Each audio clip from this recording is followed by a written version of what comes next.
Mankind has conquered the stars, meeting many extraterrestrial intelligent lives along the way.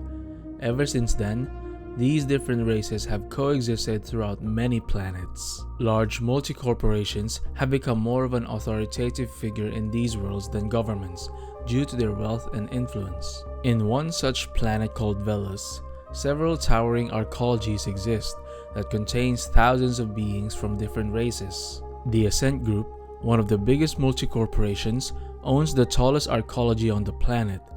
The lowest levels include the sewer and all the junk that comes from the above, which are being sorted daily by indents, meaning indentured laborers and robots. The lower to middle levels are the habitation stacks, where a majority of the arcology workers live.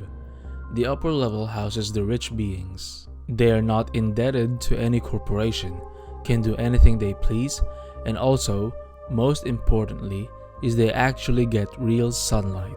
In a nutshell, that is the setting for The Ascent, a game that is one of the best and truest iterations of a cyberpunk world and society that I have ever seen. There have been many films and video games of the cyberpunk genre, and each of them has their own versions to tell. Some heavily focus more on the aesthetics, such as the bright neon lights, the flying cars, grand towering skyscrapers, and more, while some focus more on society and the brutal effects of advanced technology on humans. Some provide a balance that incorporates both of these things and other cyberpunk-related themes in their story. This makes for a more interesting and immersive story because it includes the whole cyberpunk experience. I have rarely seen a story like that because cyberpunk is a wide and comprehensive genre. It is difficult to show a complete and intricate cyberpunk story in any medium. However, my opinion changed when I came across The Ascent.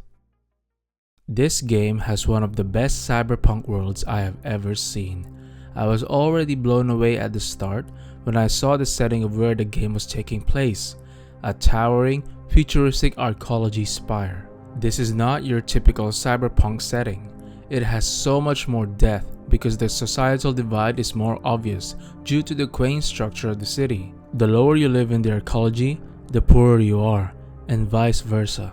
The most understandable way to describe it is that the setting looks like everyone lives in a gigantic, planetary-sized apartment building, and the rooms and floors are districts. Some districts are full of life, such as the central hubs where restaurants, clubs, markets, pharmacies, and stores that sell all kinds of stuff are located.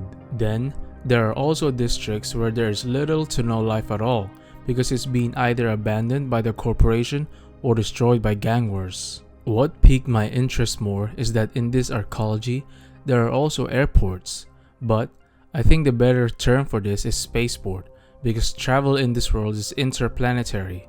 It is really fun to think about. Another interesting part of this world is that there are so many different races from different planets coexisting together.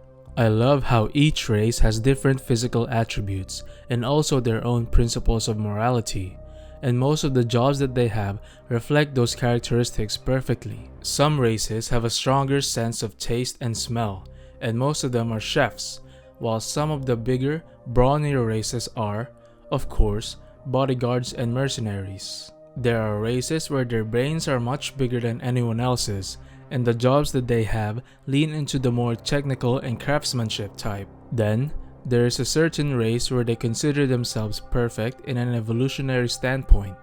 Therefore, they have no sense of morality and empathy, and just do as they please in the most logical way possible.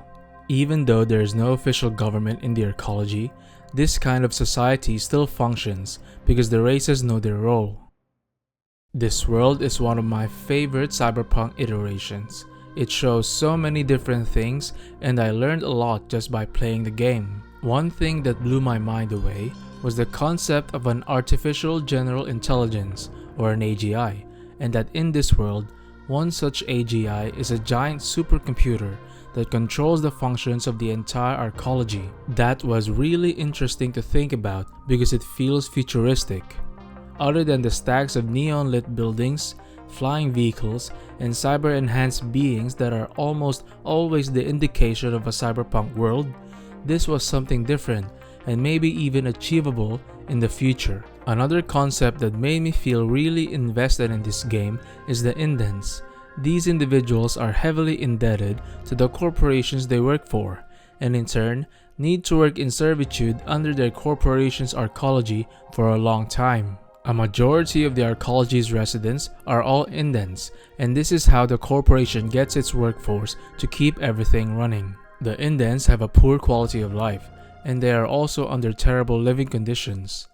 They are all aware of it, but they have no choice, since their corporation basically owns them.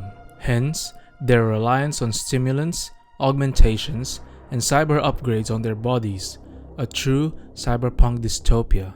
The reason why I find this so interesting is because I can see this happening in the future. It is even happening right now, in some parts of the world, and I know that one day, the corporations of our world might consider implementing this. I don't want to get too into it because I might sound too pessimistic, but these kinds of thoughts flooded my mind when I started playing the Ascent. That is when you know when a game is good, when its world building is so intricate and interesting that you just can't stop thinking or learning more about it. The Ascent made me love cyberpunk more.